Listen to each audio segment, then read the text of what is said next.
Assalamualaikum, sampurasun palargi masih kene sareng aing nya dina acara ngawadul, ngawangkong jalmi kedul. Janten kitu. Ya, singkat cerita Prabu Kian Santang teh uwi deui ka tempat nu tadi. Tujuanana bade milari tongkatna anu si aki-aki eta nu bade nganterkeun. Pet tugi we ka tempat eta teh. Nya di tengah-tengah gurun pasir teh aya tongkat. Nancreb tongkat. Ngagawekeun ieu mah mencek urang ya. Gawekeun aki-aki teh ieu mah. Titah tongkat butut kieu kudu dibawa. Pada mah loba tongkat mah nya ku urang pangmeulikeun ceuk Prabu Kian Santang da keukeuh aki-aki eta anu nganterkeun Prabu Kian Santang mungeun hayang tongkat manehanana. Geus we. Assalamualaikum warahmatullahi wabarakatuh. Sampurasun palawargi. Masih ngawadul. Ngawangkong jalmi kedul.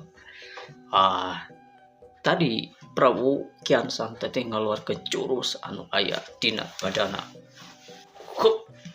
Dicabut eta tongkat. Akhirna Prabu Kian Santang ngaluarkeun jurus terakhirna. Lain kacabut eta tongkat kalahkah manehanana ngarumpuyuk leuleus. Teu kuateun nyabot eta tongkat. Tepikeun ka ngaluarkeun kesang getih. Ngucur ka dieu. Cek Prabu Kian Santang, naon ieu kesang uing jadi beureum? Kunaon ieu urang? Urang teh pira oge. Assalamualaikum sampurasun palawargi. Lanjut ka part selanjutnya.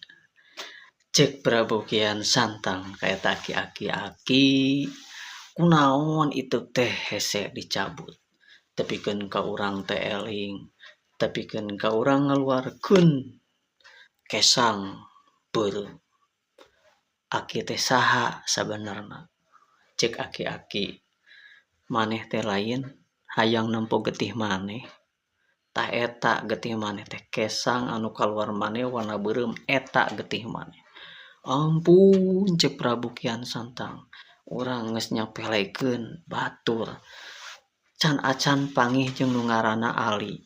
Ku si aki eta geus ngarumpuyuk, geus kaluar getihna kabeh. Nya menta ngahampura Prabu Kian Santang bari jeung nyarita ki saha aki teh nu benerna. Cek si aki.